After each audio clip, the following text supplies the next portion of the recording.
Sure. Jack, are you okay starting? I'm sorry, say it again. Or you want? I don't know. Is that you, Larry? You're breaking up or something? I'm not hearing. Yeah, you. you're frozen there. Oh, great.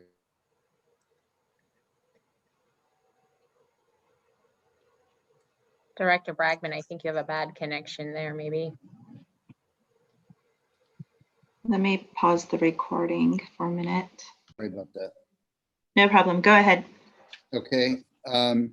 Okay. So I guess, is the public in now? Yes, I think so. Okay. So let's call the meeting to order. This is the Watershed Committee meeting of the Marin. What? Uh-oh. You can't hear me? We can hear you. Okay, sorry about that. This is the June 17th meeting of the Marin Water Board Watershed Committee. And the first item is to, we've called the meeting to order and to do a roll call. So we need to do a roll call.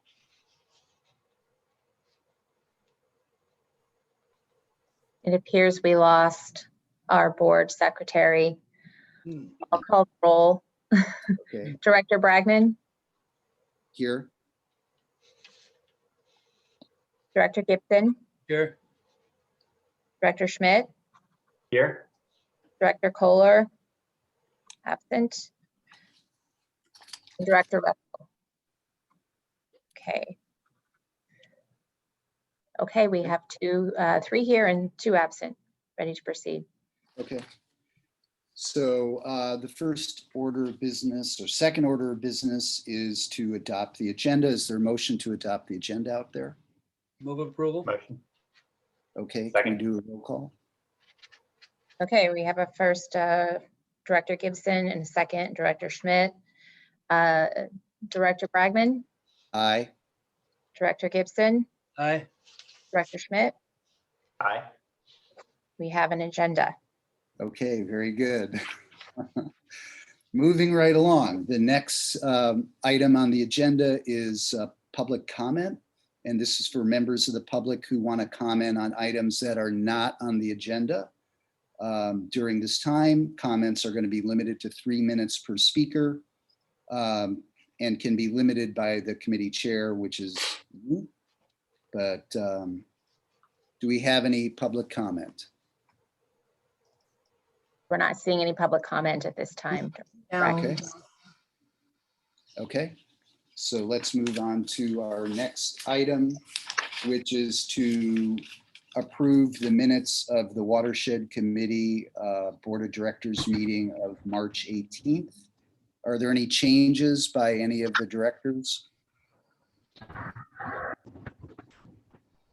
Okay, I'm going to take that as a no. And is there a motion to approve the minutes? Move approval of the March 18th minutes. Second. Excellent. Okay, so there's a motion and a second. Can we have a roll call? And I'm, just for the record, I'm not seeing any hands raised for public comment. And so I'll take a roll call vote. Director Gibson, Aye. Director Schmidt, Aye. and Director Bragman. Aye. Russell's Okay. on too. Oh, Director, Oh. would you like to vote to approve the minutes Sure. of the Yes. March 18th meeting? Okay. Okay, good to have you here, Director.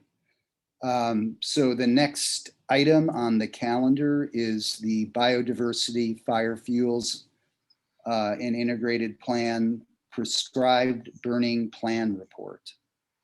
So who's going to be presenting that one? Sherry Adams is our senior ecologist, and she's going to be presenting this one today, and we've got a presentation as well, so we'll hand it over to Sherry. Excellent. Hi there, everyone. Good to Hi be there. with you.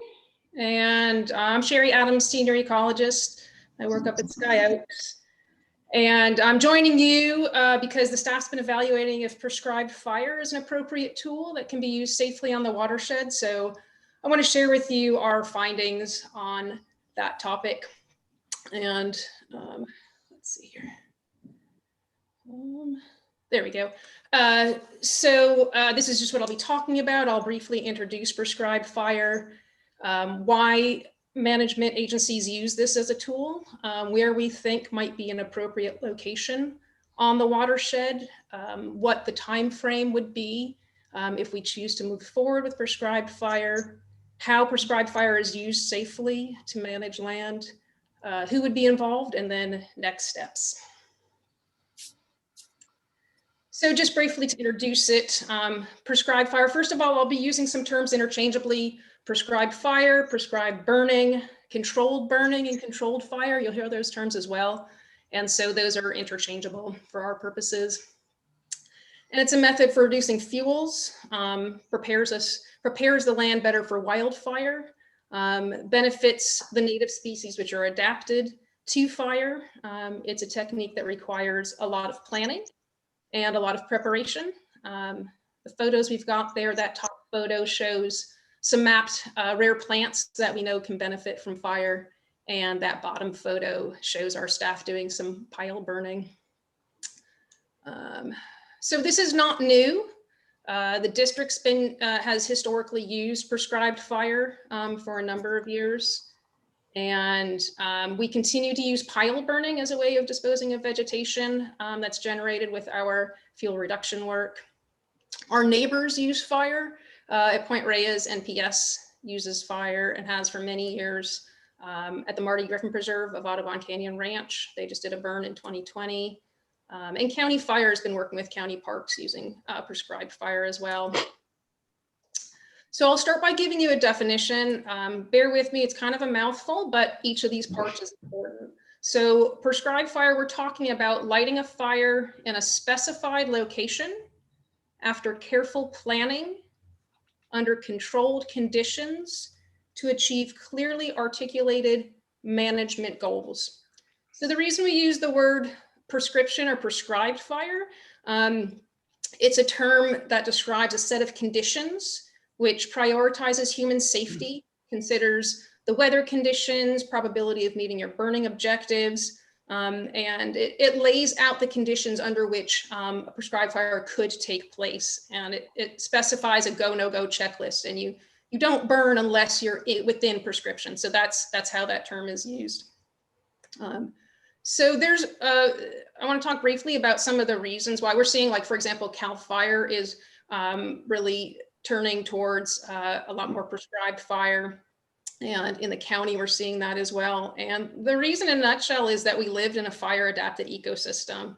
So for many thousands of years, Native folks were using fire as a primary land management tool. I think for reasons that kind of all ring true to all of us, it's to reduce fuel loading so that when the year comes along, when wildfire conditions are extreme, that the chances of a catastrophic fire are reduced in the locations where you've done prescribed fire. So that's safer for our human communities and helps our ecosystems to be able to bounce back after a fire.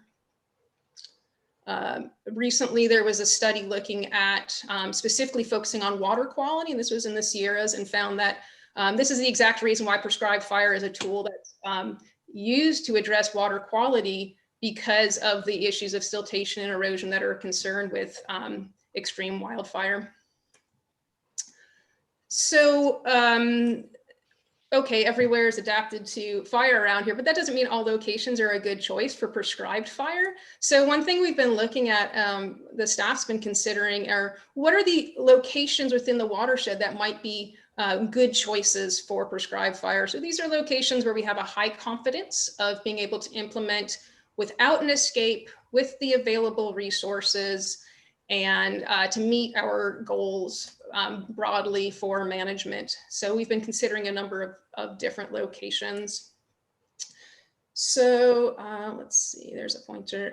So here's a map of the southern part of the watershed, and the outlines you're seeing, these are some locations around Sky Oaks, and then up in the Ridgecrest area. And these are locations that staff identified as possible places that may be a good choice for prescribed fire. And we've been working with a prescribed fire specialist. This is someone who worked with prescribed fire for decades and has recently retired from the Park Service, has experience working with, has great connections with many of our neighbors, Park Service and state and county fire folks.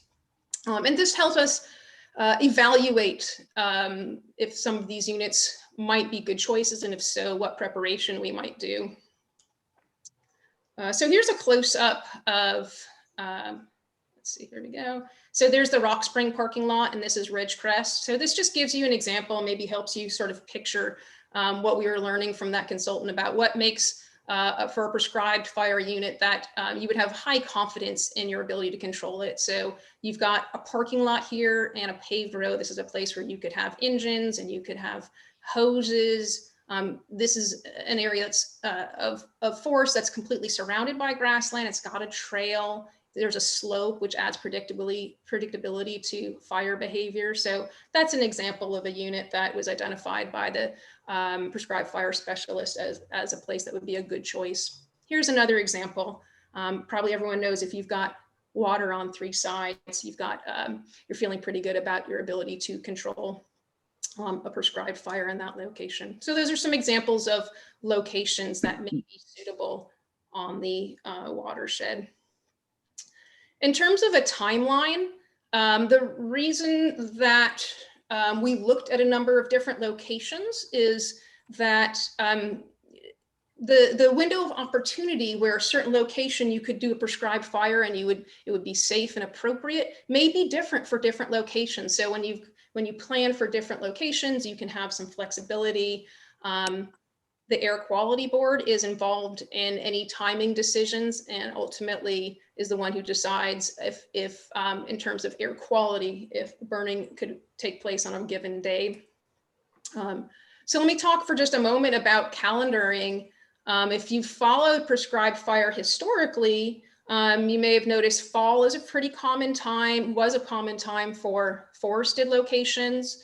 Late spring into early summer was common for grassland and shrublands you do fairly early in the season, but we all know that we're in an era of rapid change, particularly for fire, and that includes prescribed fire. And so at this time, there's really no month on the calendar that's either a guarantee you would have a window of opportunity or is totally off the table. So in terms of where do opportunities come to do prescribed fire, it could be at any time. So how do you go about safely doing prescribed fire? So I spoke about the consultant we've been working with. So bringing in that experience is a sort of an early step. Of course, we are subject to the California Environmental Quality Act. And so there's a number of steps we take to ensure we're in compliance with our obligations. So that happens before, far before the actual burn.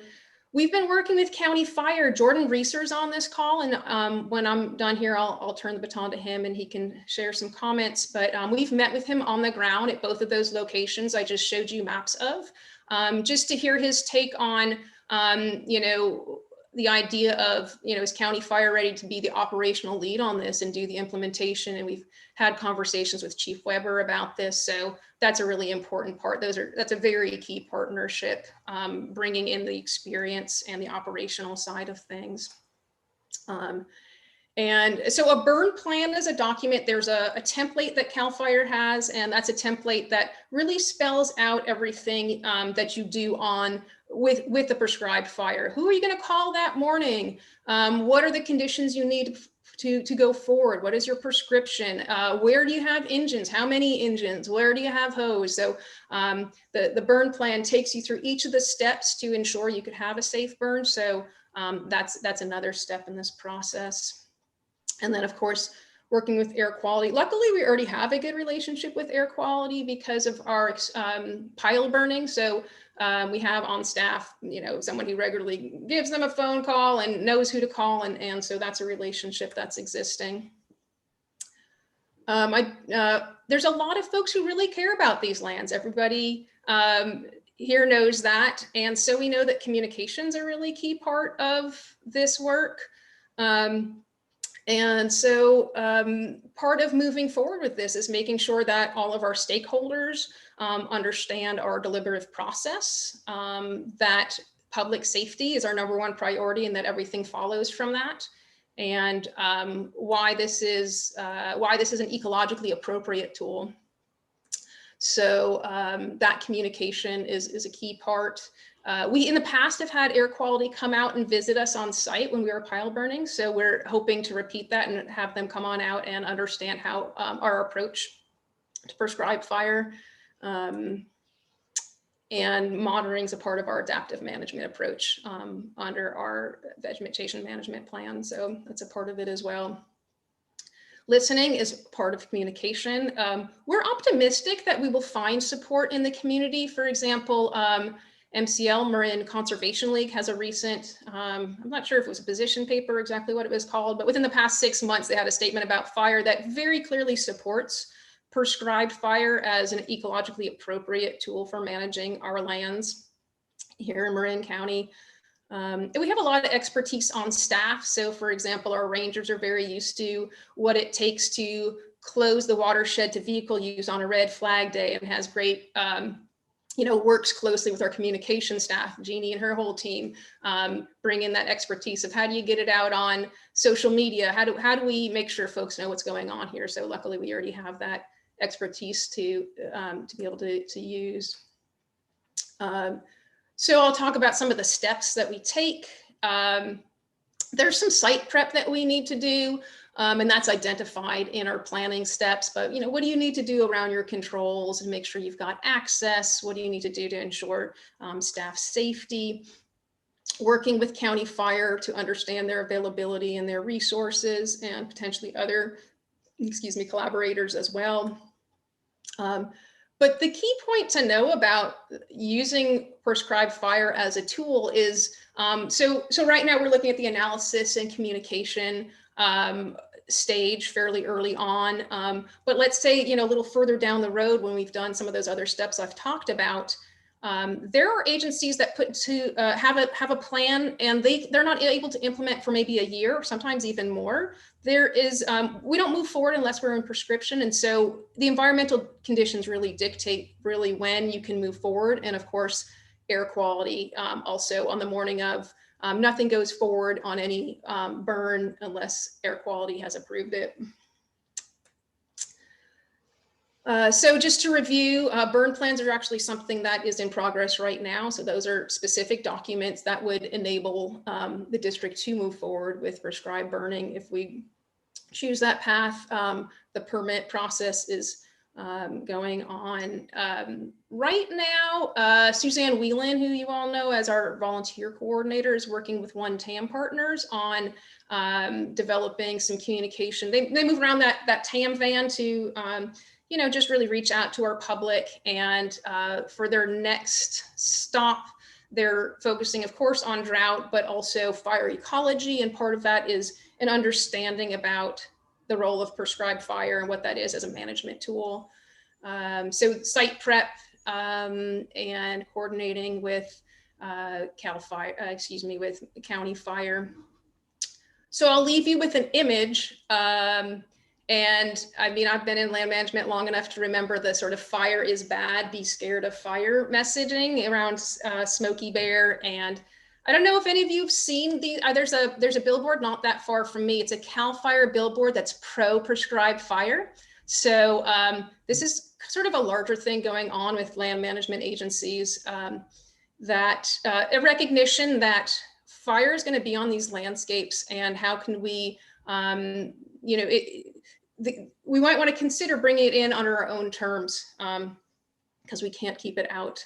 So with that, I'd like to pass it to Jordan Reeser, who is a captain with County Fire, to share his perspective on sort of an operational point of view and appropriateness for the watershed of prescribed fire. Sure. Can you guys hear me? I'm having a little bit of audio and visual. Sorry, my camera's a little funky. Is my audio okay? Yeah, you're good, Jordan. Great, thanks. Hey, well, thanks for having me. And I think I want to be here representing County Fire. and prescribed fire if it can be represented, because I'm a big proponent of it. But I'm really here to answer questions in particular, especially with board and others. And there's a lot of concerns around the utilization of prescribed fire, and rightfully so. I have a long history of prescribed fire outside of the county. My previous jobs were with the National Park Service in many of the western states as well as the southeast, and a lot of that was implementation and utilization of prescribed fire and all types of vegetation models and landscapes, and for different purposes. So I have a fairly extensive prescribed fire background. And in the county, there hasn't been a lot of prescribed fire in recent years, although historically it was utilized. And we hope to start engaging more and more across multi-jurisdictional opportunities as they present themselves. We're also involved on this. Everyone's kind of, I won't call it the incipient stages, because that has maybe a little fire terminology, but a lot of the other land agencies, the National Park Service is back re-engaging. We historically have burned out on the seashore and in the Golden Gate Recreation Area until just a few years ago, and that was mostly due to fire season restrictions than it was from any type of reason from concerns that came up. It was more just availability of resources and other things that occur during sometimes our opportune times to burn. And then we're working with private landowners in the county, as well as state park systems, and engaging with the open space district as well, as about opportunities for future utilization of fire. So I think it is starting to be discussed and planned for, even across most of the land management agencies as well as private entities in the county. And then you include that the Audubon Canyon Ranch and some of the I can't remember the name of their program right now. Sorry, the Good Fire Program or whatever. They have a pretty active program that they're trying to encourage and assist private property owners in utilization of fires for different reasons. And I think, Sherry laid it out really well as far as the processes that are there. They're very stringent, especially myself, who is a qualified burn boss. There's prescribed fire gives me a lot of anxiety, not necessarily in a good way. And it does, because there's a lot of responsibility that comes with it, right? When you purposefully are putting fire on the ground, it's a much different feeling of responsibility, as well as actually a legal responsibility, right? As if you're fighting a fire and, you're trying to control it, and it wasn't something you're intentionally setting. So because of that, we have a pretty high standard as far as our lack of tolerance for working outside of our prescriptions, working outside of where we really are in our comfort zone. We don't like to push it when it comes to utilization of prescribed fire. I think from the watershed perspective, and these first units in particular, they all strategically make sense. They're all fairly operationally, they're less complex than maybe some others in the future that might be targeted for the utilization of fire. So I think they're a great first location. Some of these locations have actually had prescribed fire on them in the past, especially around the Meadows area and around the lake there. And I was actually engaged when I was with the Park Service. The last time there was fire on the watershed, I was up there for a couple of those days as well. So pretty familiar with the process. I think, especially for the board members and the things that my historical perspective of the utilization of fire is not getting the public to understand the importance of fire, right? Because we live in a fire ecosystem. That's an easy, when you look at the species that exist here, you look at the way the vegetation is arranged on the landscape, and getting the message across that it's a fire dependent ecosystem really isn't difficult, right? The two factors really become when, especially in Marin, where it's new to a lot of the residents, is the fear of fire, right? Just any size, right? Like, how could you be why are you burning, right? Like, that's crazy. Why would you put fire on the ground? There's a natural inherent fear to that. So usually it has seemed in areas where we've had that apprehension in the beginning from the public, it just takes a little time and a little trust, right? Where we prove that, hey, we're not out here just willy-nilly going about this. We have a really detailed plan. We have a lot of resources to help us contain it and control it and keep it in its boundaries. And the big impact, and where it's going to really be on the water district to really decide, I think, on that the ability to kind of just persevere sometimes, is the potential smoke impacts, right? And it's not even if you have air quality fully committed to the smoke dispersion and you're doing your smoke plans, There's a lot of people very sensitive to smoke, and maybe that sensitivity isn't even a physical one, right? There's an emotional sensitivity, all these other things. So really having the ability as a land management agency to understand people's concerns, but say, hey, we're going to move forward with this anyways, because there will be complaints about smoke, right? There will be people's concerns about smoke. That's inevitable. And especially when you look at the Watershed in the Bay Area, and for example, when you do, depending on the size of the prescribed fire, I think it's anything over 10 acres, you have to do you do kind of a smoke radius impact, right? So you would imagine if you had, at the ranger station, if you were doing a burn there, you would draw a circle 10 mile circle around that. And when you start going out 10 miles, there's a lot of people right within that. And 20 miles, all of a sudden you're in Richmond and you're in Oakland. And I had a couple of times where we actually, from the tip of Point Reyes, we smoked out downtown San Francisco.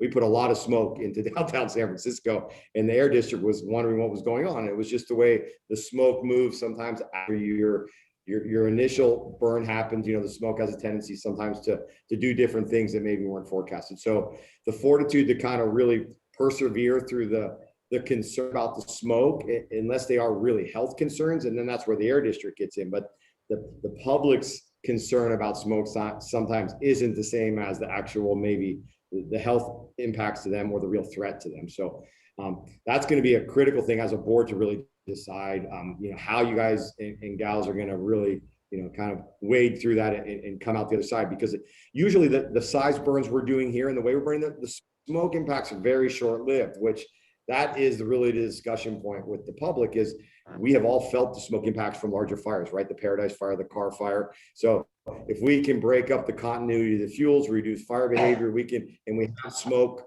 because of our prescribed fires. Hopefully they're going to limit the large fire growth with not only protecting the watershed and the resources and the community on the periphery and extend it out, but also going to limit the smoke production. So Jordan, can you speak to County Fire's involvement as a lead agency for helping the district implement this management action? Most definitely. So talking with Chief Weber, he can't be here today, unfortunately, or fortunately for him, he's on vacation with his family at some lake, hopefully enjoying himself. We're fully committed to, we are the fire as a state responsibility area. We are the lead fire agency and responsible for fire suppression operations, as well as basically everything else when it comes to the fire operations the state's concerned. So we're fully committed.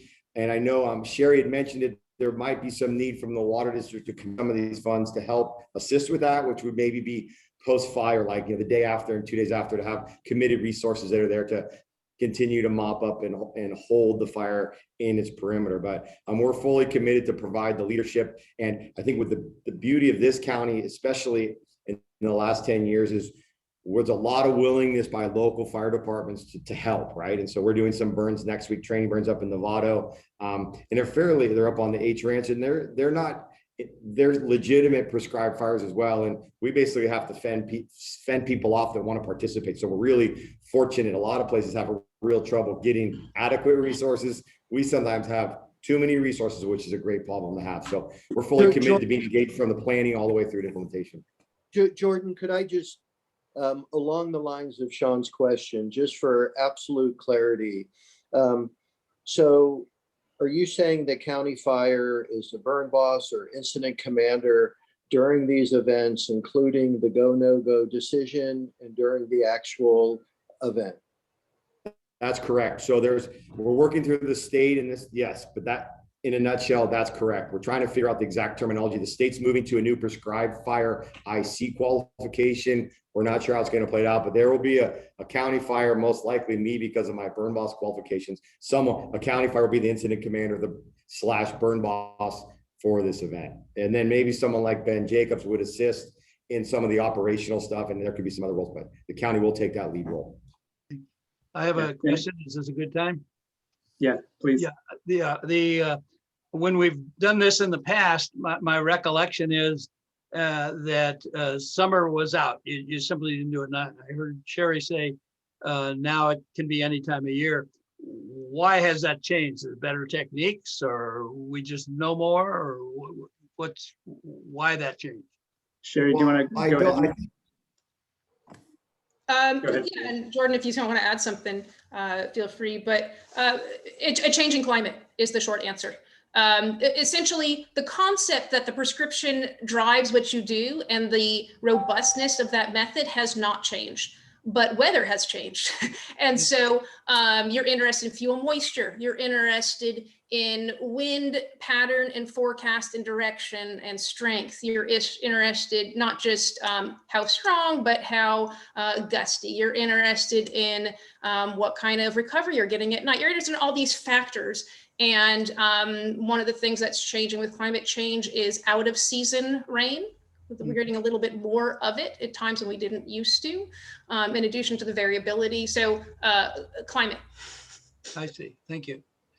Well, I have another one now too. Can I add to that really quick? Because I think there's the other, from the operational perspective, is really where historically that was driven, Jack, right? And so I think, generally speaking, from a fire department's perspective, we're not going to be looking to burn in the middle of fire season, right? That's not something that we're going to target, right? It's going to still typically be from October, November-ish in through kind of into March, April, May. So that's really still our target window, but we want to take advantage of opportunities where they present themselves. Yeah, and I'm sure part of it is we're facing a new era. We know a lot more about the history of fires that we've just had over the last several years. So, I mean, that sort of changes the mentality too, I would imagine. You know, we have, when we've done this in the past, we had a regular group of people, most of whom were neighbors on the watershed, who were very concerned and very much against any burning whatsoever, period. Wasn't the safety factor. They were not worried about the fire. They were worried about the air pollution. And now, again, that they may now understand the situation a lot better because of the same history we've all gone through with fires, and they may be, you know, have a new view of it. Have they surfaced at all? Have they come out as you're going through this or looking at it? Been any negative reaction from the public, particularly on the air pollution issue? Yeah, thank you, Jack. We're very early in this process, and so we're moving through it. And this is our first introduction to the board about the planning effort that we're working through. With the support of the board, we'd then be going forth with a deeper public outreach approach, and we'd be keeping people informed as we move through it and start developing those burn plans with County Fire. Mm-hmm. And County Fire, I'll just note, has been implementing, you know, the training burns throughout the county in recent years. And I think people tend to generally be understanding that we'd rather see these smaller events where there's some smoke than these catastrophic events where we have these incredibly high air quality indexes. Mm-hmm. Yeah, thank you.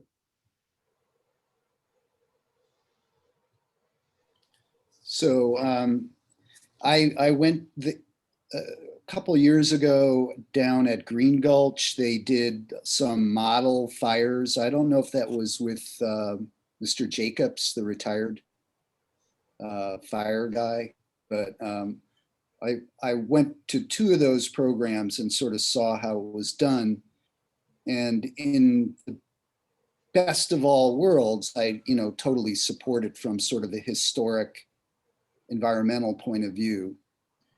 But it is nerve-wracking to run these operations. So I've kind of migrated towards grazing as being, a safer approach to cover big swaths of landscape. But, like I said, and from historic environmental point of view, burning is it, and grazing, but for sure burning. Yeah. So what I was wondering is if you, in doing the areas of potential operations, Marin Fire or Fire Safe Marin has done a map of the fire shadows, the historic route of fires in Marin. And I'm just wondering if any of these line up with that, or, so I would think one of our considerations might be to address those areas where we know historically fire has occurred.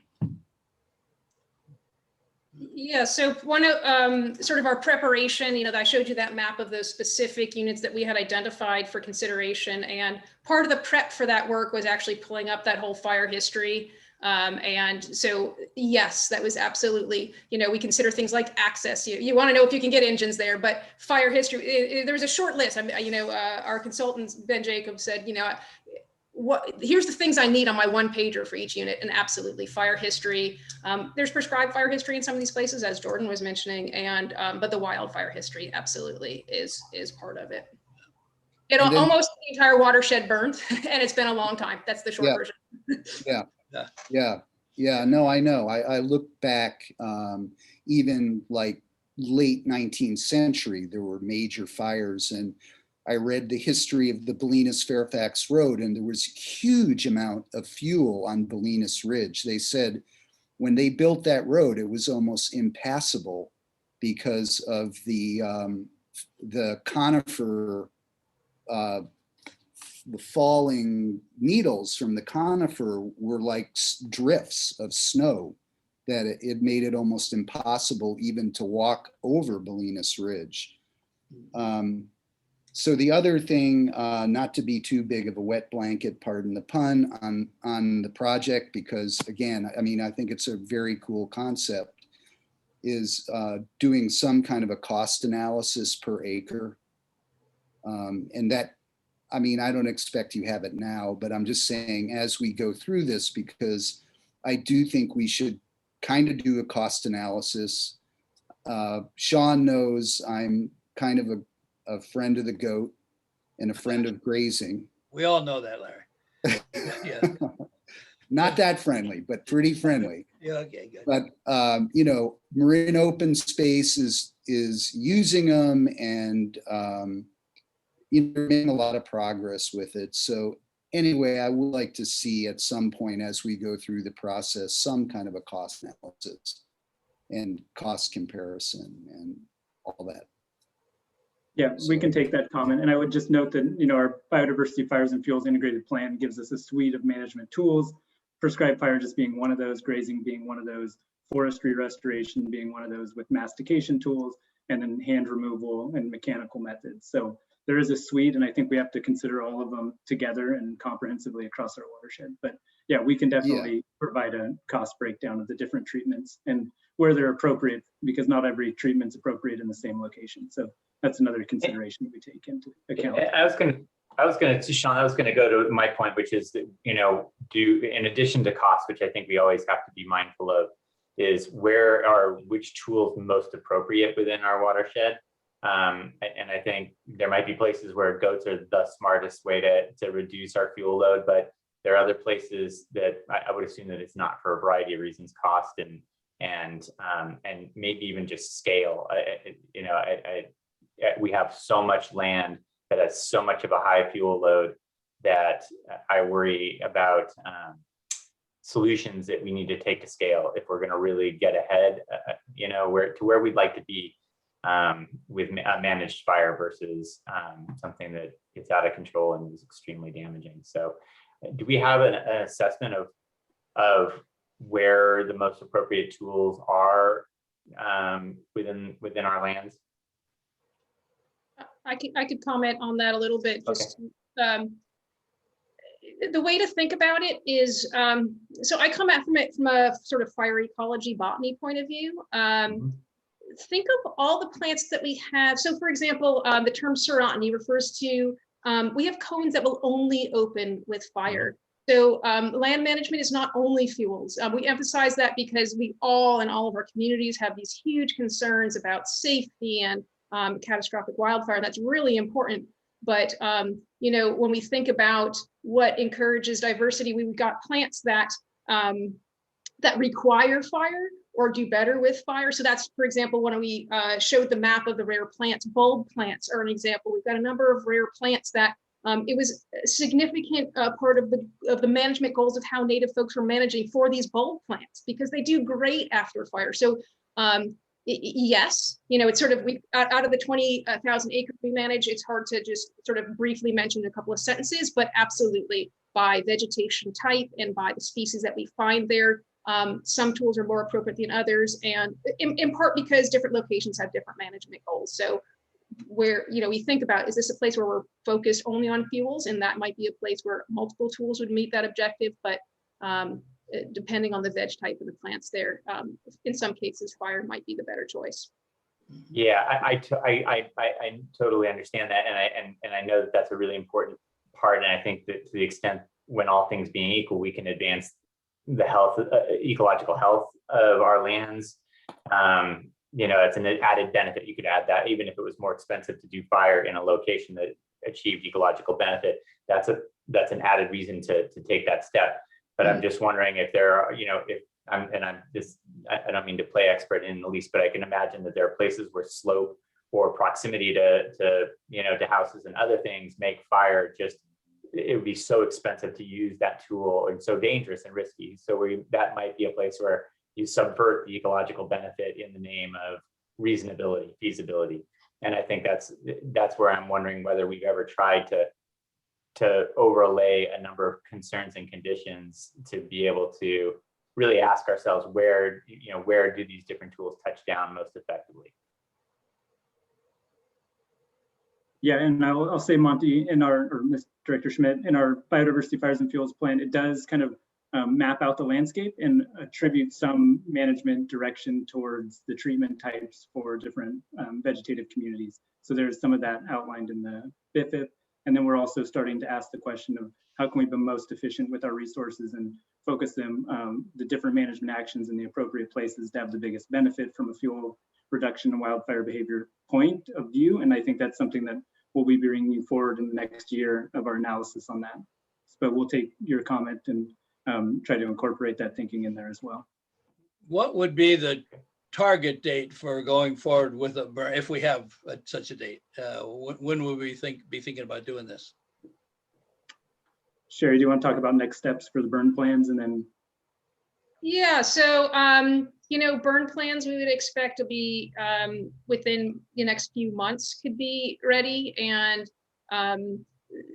you want to instead think of when could you be ready should the window open up, rather than we think we're going to do it on this month just because of what we've already talked about in terms of possibility. I don't think there's any way we could do this before fall of this year. And that might even be a little on the optimistic side, but it's something where we're keeping the board in the loop on the steps that we're taking. But I think that's probably the earliest, and it's going to depend on availability and conditions. Yeah. Okay. I just want to say thank you so much for the work that's gone into assessing this. And I really am very supportive of controlled burns as a tool, and really want to see us incorporate this tool into our toolbox at some scale. And, to some degree, I think moving forward with virtually anything in a way helps our community to learn that this is a tool that we can enact safely. We really got to make sure the first one leaves a good impression, but so that we can make this be really an active part of our toolbox. So thank you. And I look forward to when we can do this and do it in a successful way. How long has it been since we've actually done one? 2003. Oh, really? That long? So we've been pile burning all the way up until, very recently. The last window I think we had was this spring. So we've continued we have staff that are trained and that are used to lighting piles, but an actual broadcast burn was 2003.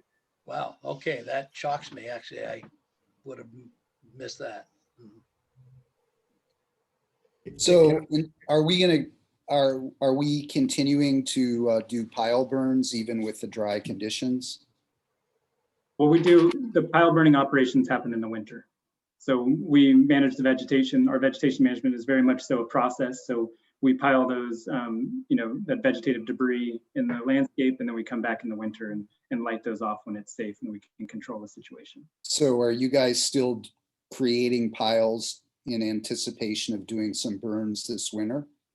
Yeah, in some of our locations, there's still piles. We do have the option of masticating those piles as well. So that's one way we can, follow up if we can't burn them. So that does happen where we don't have the conditions that are correct to burn those piles off, and we can come back and actually masticate that with some of our machinery. Yeah, it's a fascinating study, the whole thing, really, the way it all relates. So it's a really good presentation, and, Yeah, it was very good. Can I Chair make, Bragman? Sorry.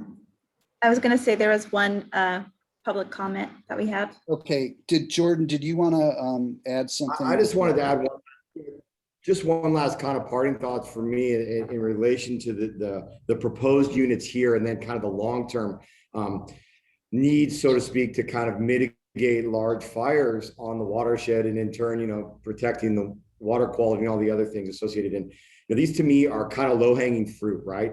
They're low complexity burns based on the fuel loading that's there. They're areas that have been treated before, except for a few of the units up on Ridgecrest, which are really going to be great kind of first entry into see what the public's response will be potentially to that kind of smoke burning in a timber model versus a grass model. But the goat concept and some of the easiest stuff that we do even as the county sometimes is burning grass and burning light brush. Really, it's not having the effects on the fuels that are really going to promote the large fire growth, right? Those light flashy fuels, yes, from initial attack perspective, from quick fires, but it's really, the decadency of the chaparral communities and the lack of fire in many of the forest types where the heavy fuel buildup is, that really is where the significant threat to the watershed is. Maybe not to the community as a whole, but at least to the potential for catastrophic fires within the watershed. It's not in areas that can be treated by goats or even necessarily machines, right? I mean, when we did a lot in Yosemite, we did a lot of really heavy understory burning, right, in areas that had not had fire in it for 50 or 60 years, and there really is no other way to reduce that fuel loading, reduce the ladder fuels and all that stuff other than through the utilization of fire. So the best thing I see about this first step, and I call it a first step, is because it is getting the board, it's getting the public, it's getting everybody comfortable with fire operations again, or first time. And then from there, hopefully with success, we can build on that and then really start to target those, what we would consider critical areas, from starting to limit potential large fire growth and reducing potential impacts from hot, large fires during those seasons when we don't want them. So I just wanted to throw my last little thoughts in on it all. Yeah, that's okay. Does anybody know why we stopped the process in 2003? Was it sort of lack that we didn't think it was doing much? It wasn't worthwhile, or public concern, or what brought it to a halt?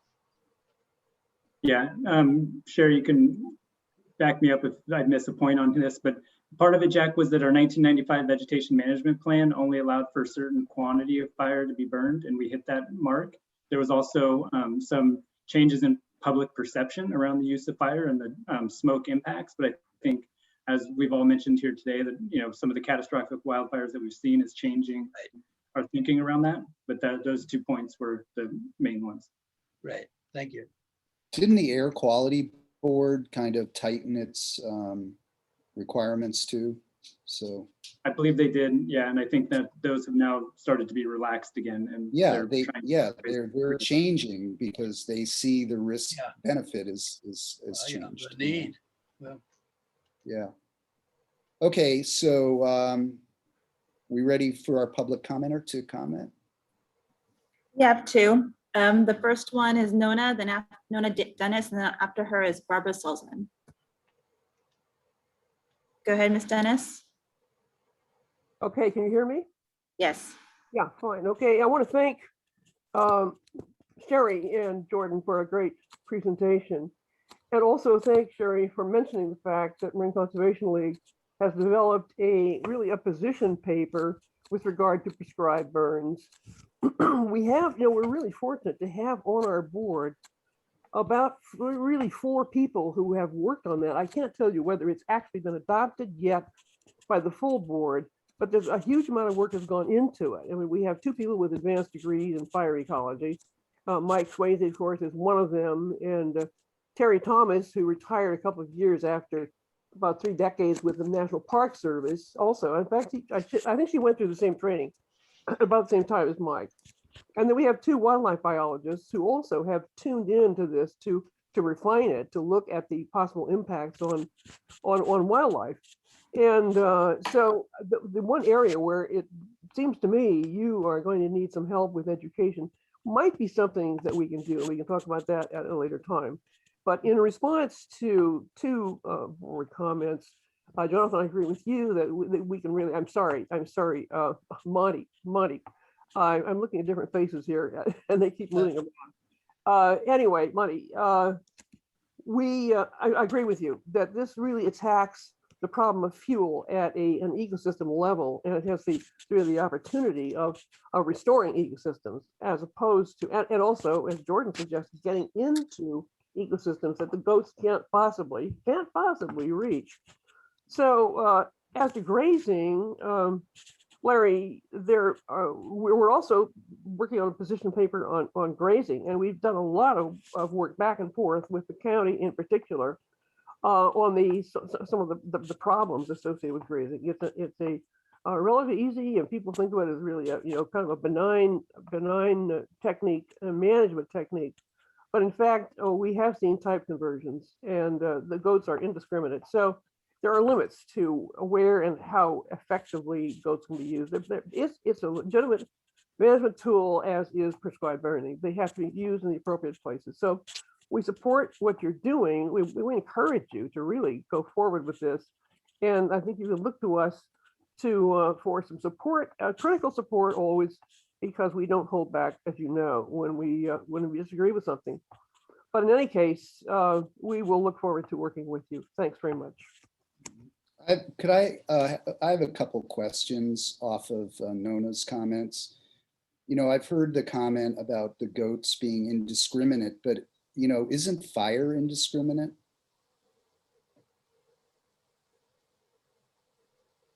So I would say, Larry, just in regards to the goats, I think these treatment types go back a little bit to Monty's question or Director Schmidt's question, and that is the type of vegetation and fuels that we're treating with these different treatments. So when we're using prescribed fire, we're sometimes targeting a different vegetation type or having a different ecological benefit than when we're trying to use grazing in a targeted way. So we're thinking about those different fuel types when we're bringing forward the treatment type. So it might not always be a grazing versus prescribed fire or something of that sort. But yeah, I mean, fire is fire and it moves across the landscape, but it's the response that the vegetation has will be different from fire to grazing. And I don't know, Sherry, if you want to add to that at all. I mean, really, you got it. What I was wanted to say, there's very clinical language that gets used in land management. It can be off-putting, but these are tools, they're management tools, and they're process level. So these are processes. And I like to make the contrast to I don't know if we still use the term mail order, but there's things in life where you can pick, I want exactly this, and this. And neither fire nor grazing is in that category. Every tool is imperfect. And so for each location, consider what trade-offs can you handle and what trade-offs can't you handle, and that will limit what tools are appropriate for that location. And I think you're absolutely right that each of these tools has trade-offs. And Director Schmidt was pointing out there are places that are going to be more or less fit based on those trade-offs. So we think the BIFIP calls these both out as tools in the toolbox, as Sean was pointing out. Yeah. And the other thing is whether MCL could send us their position paper on her.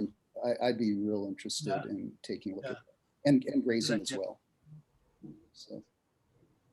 I'm sorry, I wasn't able to catch your comment, but probably got on the record. You were cutting out for me. It was okay. We got it. We can get the MCL positions and we'll forward those along. I have one more public comment from Barbara Salzman. Yeah, hi, this is Barbara Salzman. Yeah, I'm representing Marin Audubon as well as Fern, and I think you all probably heard of Fern before. We're focusing on wildlife and habitat protection in terms of fire.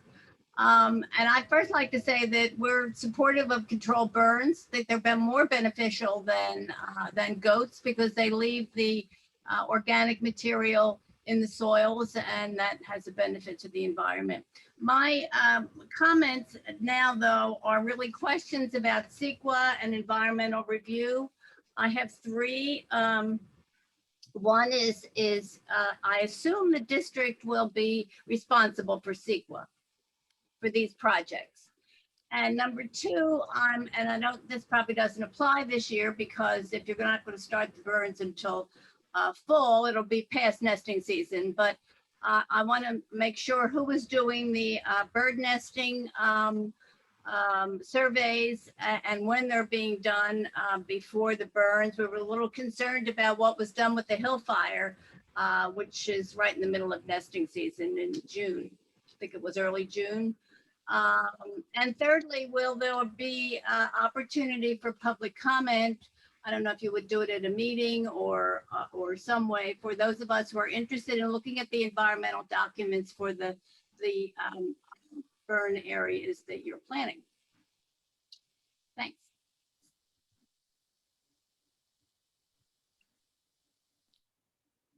Okay.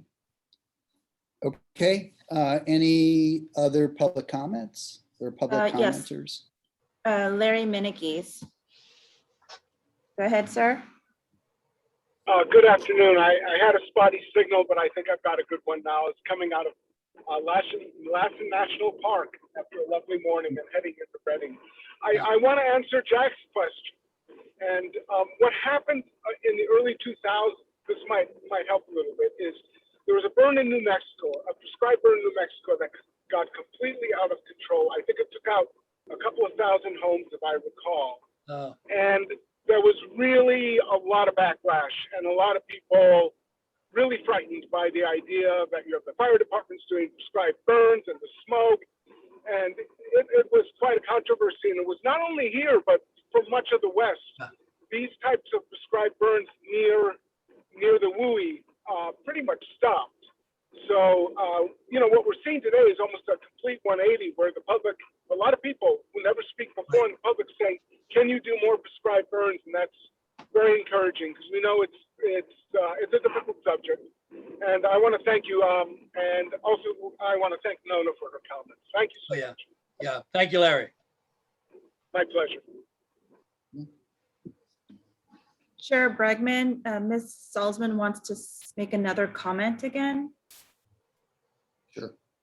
Okay. Go ahead, Ms. Salzman. I was wondering if I could get a response or if not today to my questions, when I might be able to get a response.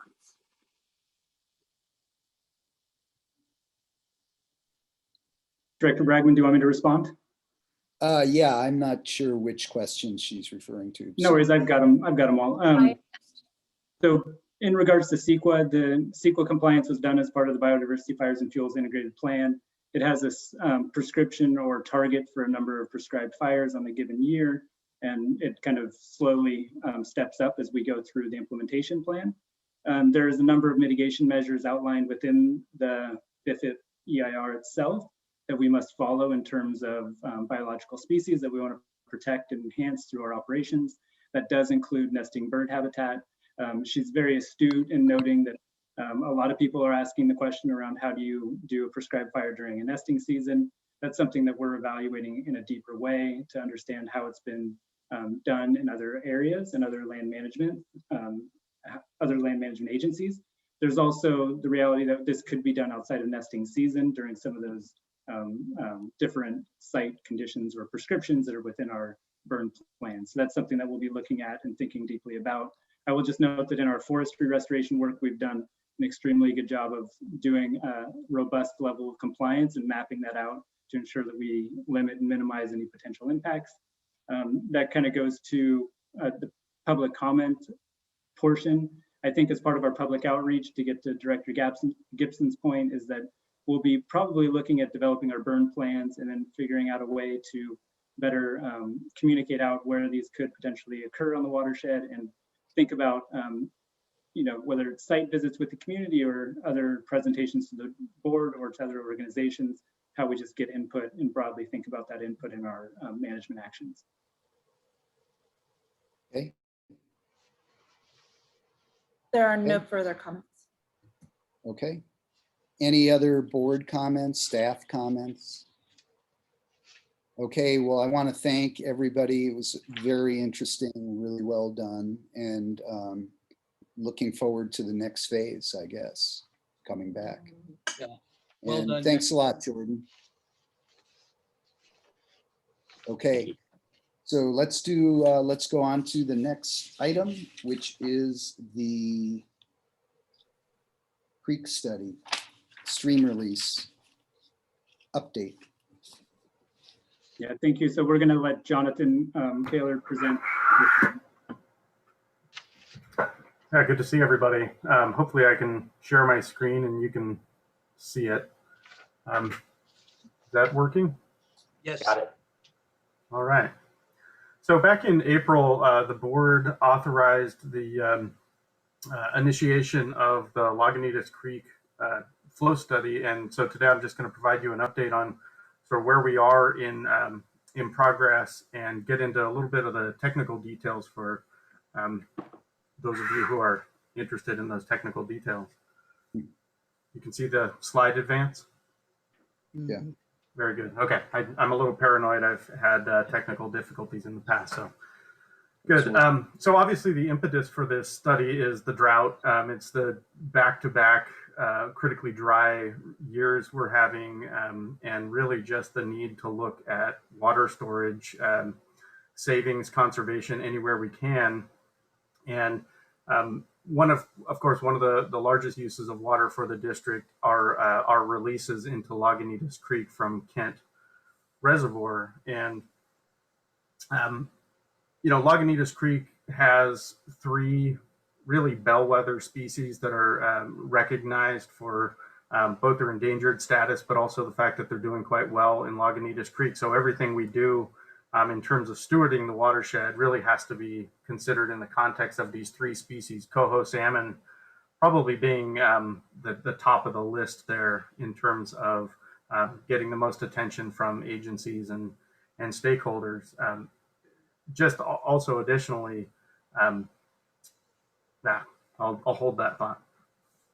So let's look at the water board order, which actually does list those 3 species specifically. And get into what the purpose of the study is. It's really to answer these questions. Looking at the flow release schedule for Kent Reservoir, you can see a black line. I'm not sure if my cursor is showing up here or not, but you can see a dark black line showing a normal year. You can see a dotted line showing a dry year, which is lower, but there really is no provision for a critically dry year, essentially what we're in now. And there's certainly no provision for back-to-back critically dry years, which we're in. So this is really uncharted territory. And so there's a real need to better understand kind of the relationship between in-stream flow, the releases from our reservoirs, and the habitat conditions for those 3 species that I mentioned, really specifically coho. So the question comes up, can flow releases be reduced without causing some sort of unreasonable effect on the fishery? And that term, unreasonable effect, is actually from the water board order WR 9517 that governs our flows. And then really through this study, what we're looking to find out are, you know, what scientifically are in a scientifically defensible way, what are those flow reductions? Where are those opportunities potentially for reducing flows without having that unreasonable effect? So just to begin, we're not considering any modifications to our base flow releases. We're really looking at these higher winter flows, both the winter base flow period and then also the winter migration pulses that we release from Kent, and studying those in depth. And the idea here is that by running a series of scenarios through a very sophisticated model that our consultant ESA is developing, are there opportunities where we could potentially reduce the winter base flow some amount or delay the onset of those base flows, and also potentially manipulate those winter migration pulses, those releases? Essentially, which ones of these variables can we tweak, or what combination can we adjust or modify temporarily? Again, this is a temporary consideration for this year, and not have those impacts, or what would the effects of these modifications potentially have on the habitat? I'll just point out that even though you see actual numbers here, the point of the study is really to get at those numbers. So we don't have a predetermined number in mind. That is the point. One major output of the study is to tell us what those values might look like and help inform the board, decide whether or not it's worth pursuing a temporary petition for modifying our release schedule. Here is the approach that's being put forth. Essentially, 4 sites have been selected. Those 4 sites have been selected with great input from the resource agencies, from other stakeholders. The Lagunitas Technical Advisory Committee, the TAC, has weighed in extensively. We've actually had field meetings on where to put these sites. And the idea there is because we want those 4 sites to represent the larger stream. Of course, the whole stream can't be modeled or represented, in a simulation. But if you select 4 sites appropriately, there's good reason to think that you've captured kind of what is going on in the rest of the system. And then with those 4 sites, you conduct a very detailed topographic survey. Use that survey data to plug into a model, a 2-dimensional hydraulic model for those of you into hydraulic modeling, and then run the model through a series of flows, a range of flows that are up for consideration. So our starting point for this is 20 CFS. That's what we are required to release in a dry year. So that's our starting point, and then going down from there to explore potentially reducing those flows. This is how it might actually play out in real life if you look at this flow chart. So we're modeling the results, or modeling the effects rather. We're looking at reducing those flows based on both those modeling results, but other considerations. So not just the model results, but other lines of evidence. And this includes physical measurements of water depth, dissolved oxygen, water temperature, other parameters we know that are really important to fish and supporting aquatic life. There's going to be a heavy monitoring component to this. So Marin Water, us, our fisheries staff, will have a detailed outline of how we're going to monitor conditions actually, if these changes are implemented, and then have a feedback mechanism so where we can actually convey what we're seeing on the ground back to operations, and hopefully complete that loop. So there's a real adaptive management kind of approach to this. So just to give you a brief kind of taste of what these models look like, it's very detailed, as I mentioned. So I've worked on other models, and some of you probably have also, where we've just modeled using transects. This is actually collecting physical points, topographic data every 1 to 3 feet over a good section of channel. And what you're looking at here is what actually comes out of the model, where those measurements are run through the model through a series of flows, and then the suitability of those various criteria. So you see here, water depth, water velocity. Fish, of course, have preferences and really requirements for those various metrics that you can either ascribe, suitable, not suitable, or some shade in between, like suitable, sort of in between, and then not suitable values. And this is what the model gives you, is a visual representation of where those areas are, how much area goes from being suitable to not suitable, or in between. And that's the idea. Here's just a little kind of taste of the real actual site. So you can get a sense of how much data we're talking about. I'm quite impressed by this model, having done this in various ways in the past. Just the amount of data going into this model, I think, is in many ways far superior to what has actually been used to develop the water board order. So in many ways, I think that, in terms of data density, we're really creating a good product here. This is site, well, it's actually site 2 now, but just to orient you, can you guys see my cursor? Thumbs up, thumbs down? Yeah. No? Okay. You can jump in. Okay, great. So if you can see my cursor, here's San Geronimo Creek coming in. Here's Leo Cronin Fish Viewing Area, Peters Dam up here. And so this is what you're looking at. These red dots correspond to salmon spawning density. Those are actual nests that have been mapped by Marin Water for years and years. Eric Ettlinger has been the lead on that. And that's been really key, I think, to selecting good representative sites for this study. And that's just like I say, an example of kind of the amount of information that's going into this model. In terms of where we are, I mentioned this started back in April. It's a bit of a whirlwind schedule. We're really working backwards from the temporary urge change petition application deadline, which is in September. They're swamped this year, so we really want to get it in early as possible. But you can see that here in September. We're basically here in June. We're about halfway through. And all along the way, we've really been benefiting from engagement both with the agencies, so with the Regional Water Quality Control Board, California Department of Fish and Wildlife, NIMFS, the National Marine Fisheries Service, as well as the Lagunitas TAC. We've had monthly meetings with those groups. We've actually set up a subcommittee with the Lagunitas TAC, and we've gotten a lot of feedback, and really, I think, important and valuable feedback. So that's where we are. We're aiming to have this study completed in August.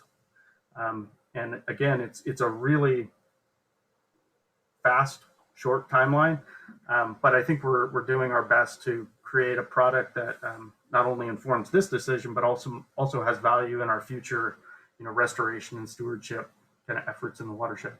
So in terms of where do we go from here, the habitat suitability model, ESA is really taking the technical lead on all of this.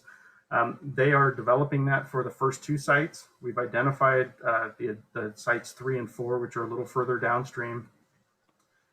They'll be surveying those next week and then into early July.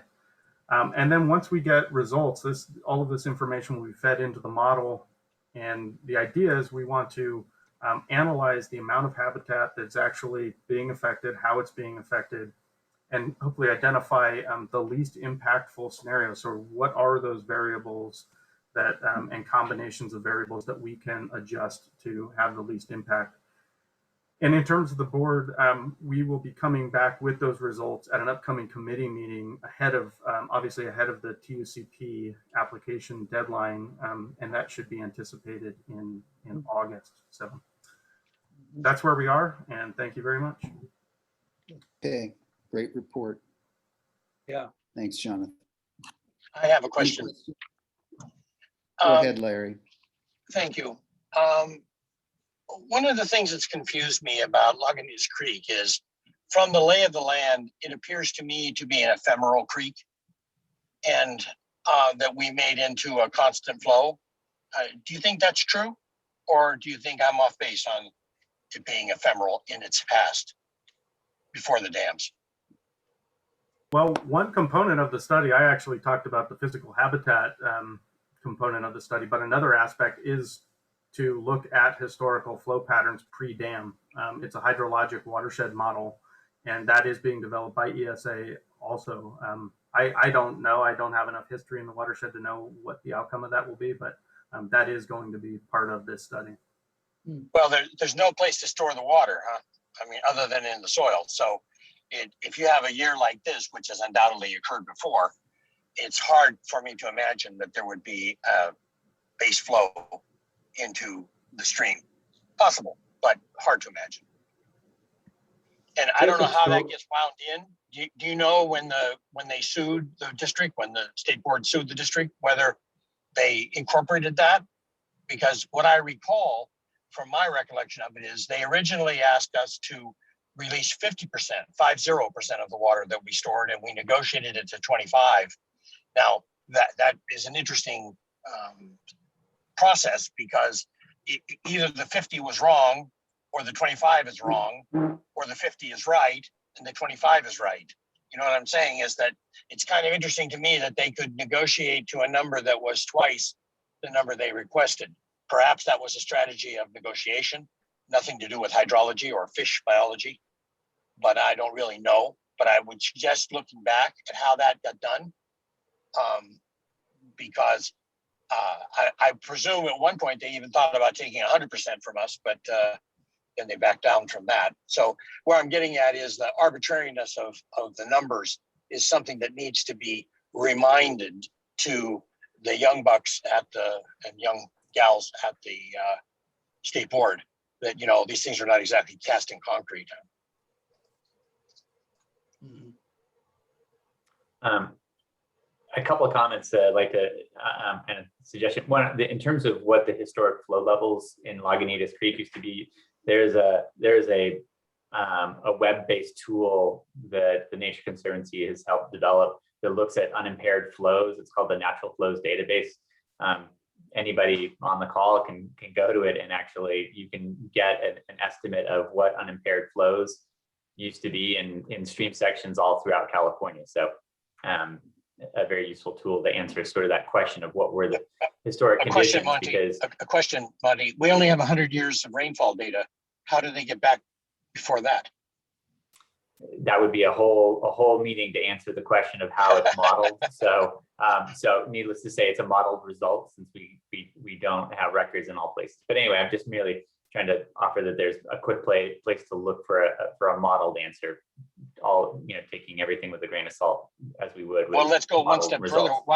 Why don't we ask him to do that for the next watershed meeting and bring it in to see what those numbers are? Maybe ESA has already done that. I think I would just trust. I think ESA is a pretty competent firm, and maybe Jonathan could just check with them to see if they are aware of that tool and how they're addressing it. But you know, one can inform a model result with a lot of data and other things. So I would look to I would assume they would do a fairly robust answer to that question.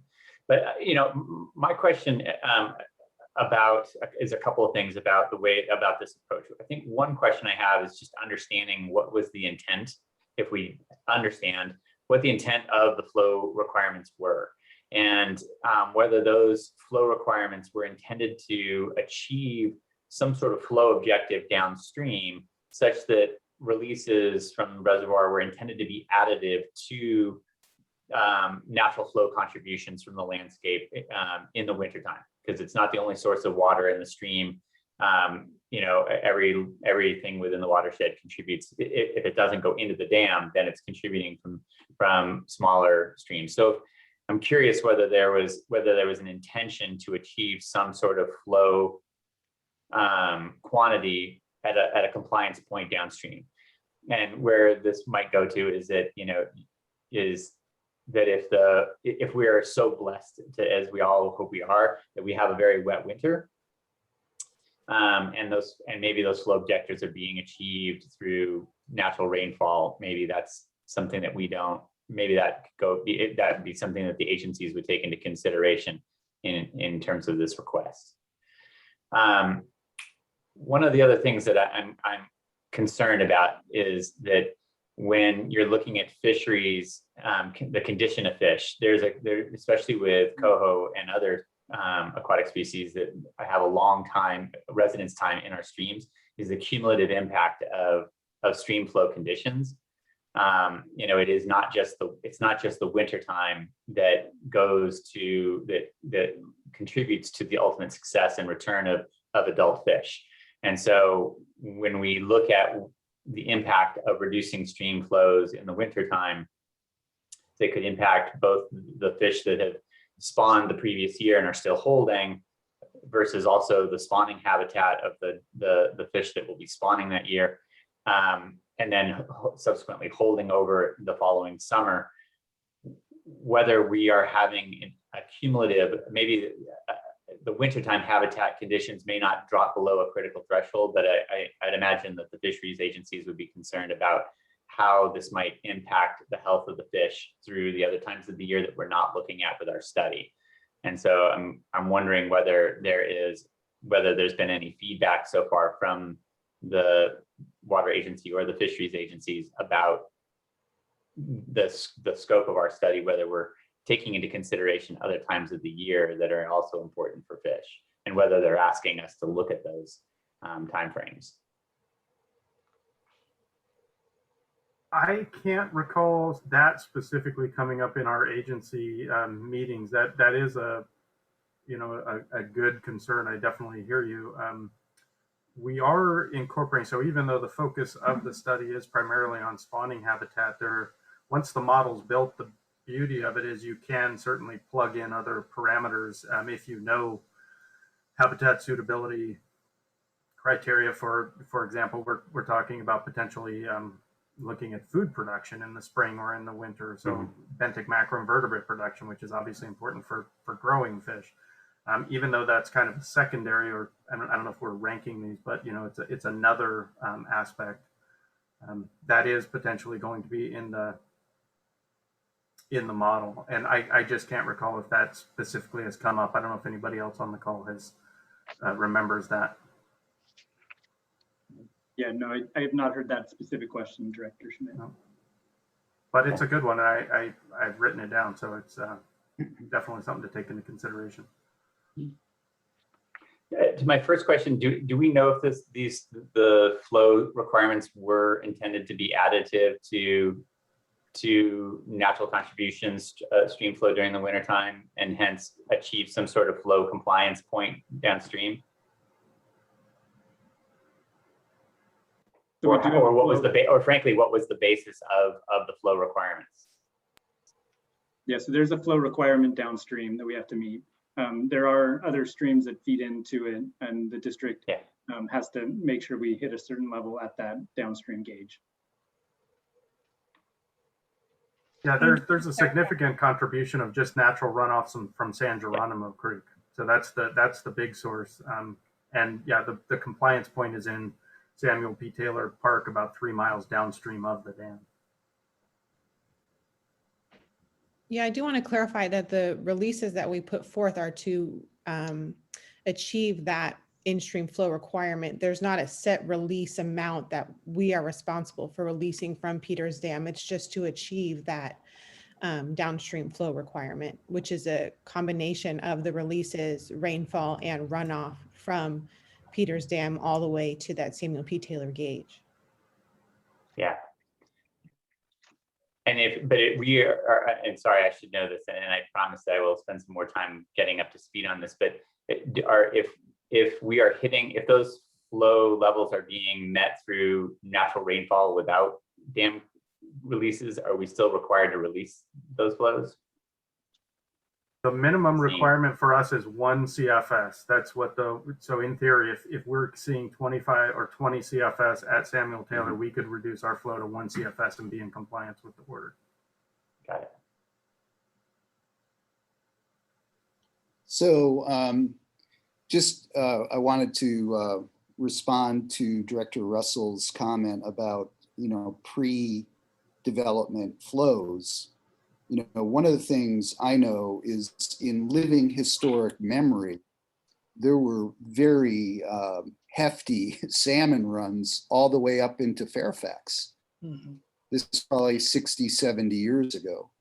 So, and it's like, I've discussed this with Jonathan. What I've heard from the old guys is, that Nicasio kind of ended the salmon run up through that far up into the watershed.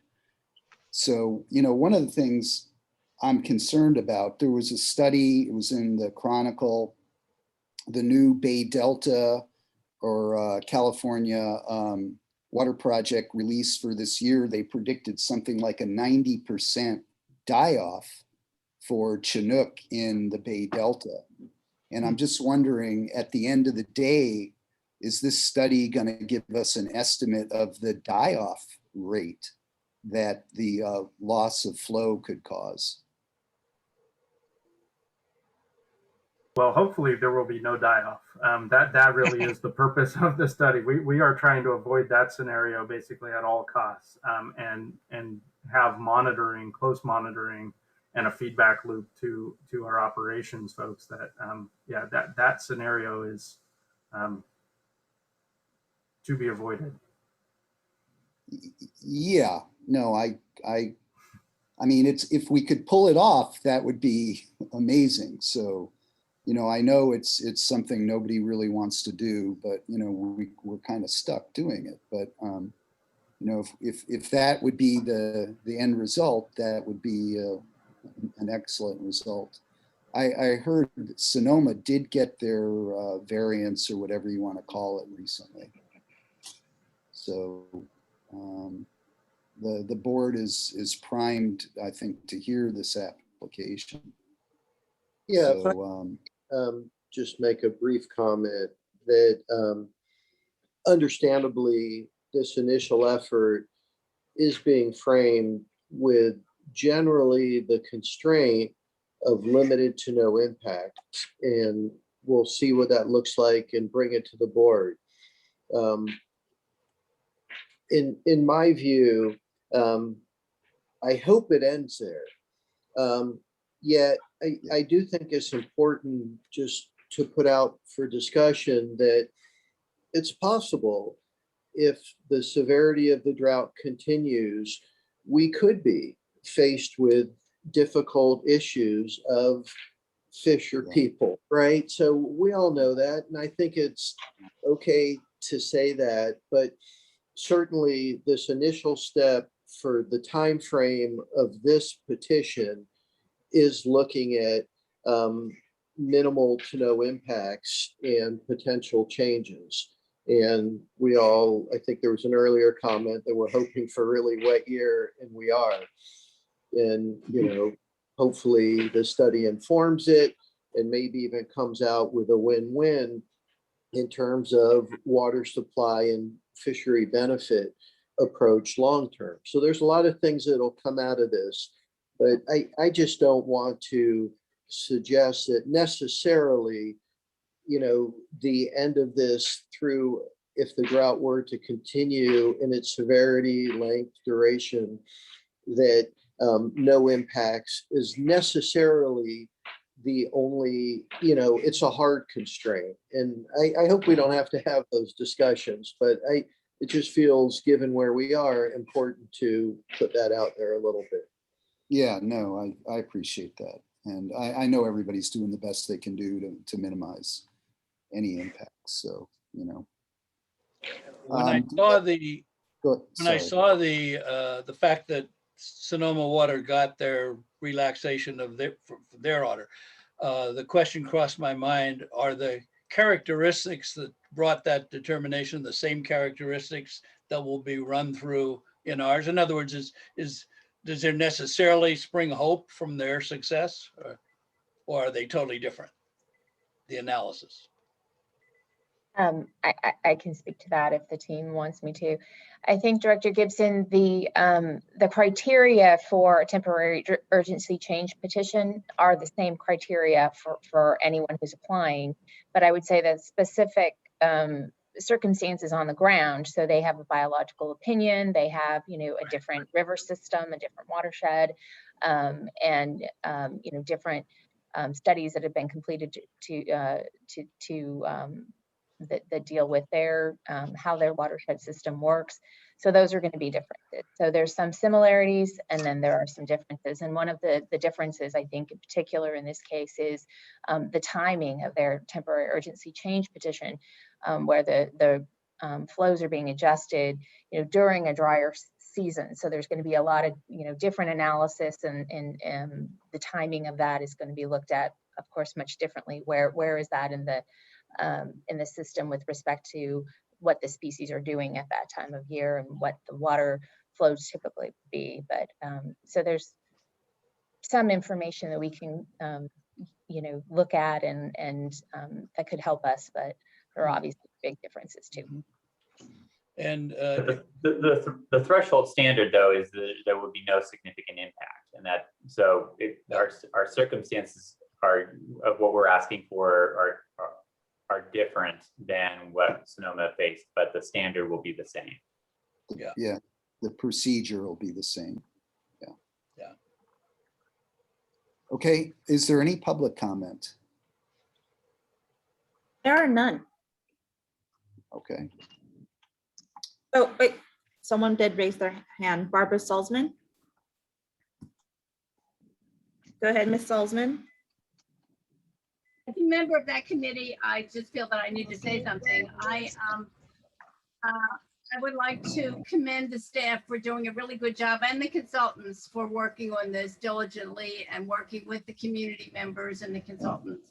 I don't think any of us want to see the loss of the salmon and steelhead populations in our creek. It's the one of the most productive, and it's not very high, for salmonids in the state. And so we certainly are looking to this study to work out something that benefits or retains some benefit for the fish as well as people. Thank you. I want to maybe add to that, I mean, this population of coho is extremely important. Our coho populations have been dwindling terribly for decades, and this is viewed as one of the most important strongholds for this population of coho, and in which case there's a lot of eyes on this and a lot of hopes and a lot of expectations to see this population not only survive but thrive and become a stronghold that helps, frankly, to repopulate other streams in the region. And the conditions that we are dealing with are, in this drought year are extreme, no doubt. And we're, of course, working as a district to not have to make a choice between having enough water for people or for fish. That by exercising as much conservation as we can, we're saving that water for people as well as for fish, if we can avoid that. So, for those of us who are pushing conservation, it's not just for the people, it is for our wildlife.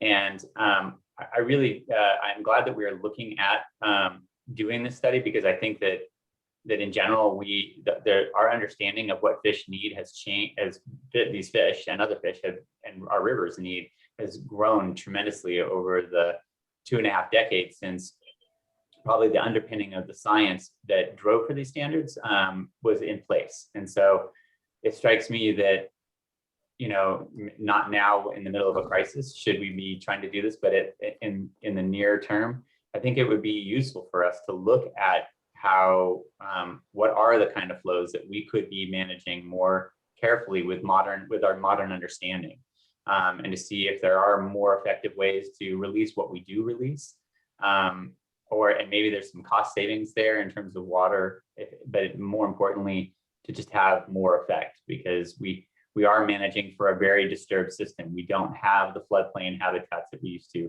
The channel has been tremendously altered by the presence of the dam and the loss of sediment and other things that managed systems change our rivers. And those are the systems that our fish have to survive in. So I hope that at some point we do have the time to maybe build upon the existing model as a tool to further understand how we can better manage our releases for our fish and for our water supplies. Yeah. And Monty, also maybe some of the habitat restoration that we're doing is going to affect it too, because it's going to be spreading out the water downstream and reducing the channelization. So, My recollection, when we agreed to the order, there was far more discussion on the restoration facilities we had to do than on the flow issues. Yeah.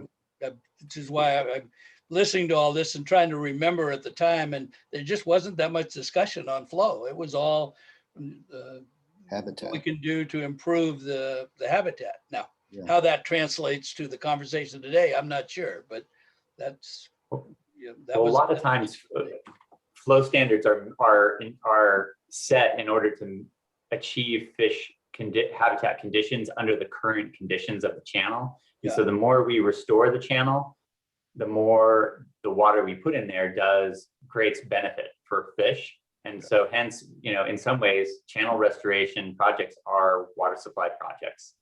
So I think in that way, the more we, having an emphasis on channel restoration and fish habitat restoration is a good water supply investment. Yeah. And the other thing, and I know everybody's probably itching to kind of get out of here, but I just wanted to say, I think the fact that we've gone through the TAC and there's been that level of sharing and transparency with all the stakeholders is really good and really adds, I think, a lot of confidence and reduces a lot of mistrust and, finger pointing. So I just want to commend staff, for going through that process. I know it's really engaged a lot of different agencies and stakeholders in a really positive way, and increased understanding in the community as well. So I think I just want to say that. So thank you all. Okay. I guess that's about it. I think we've reached the end of our agenda. So I'd make a motion to adjourn and thank you all again. It's been a good program today. Yeah, it really has. Okay. Okay. Thanks a lot. Thank you all. Okay. Thanks, Ben. Okay.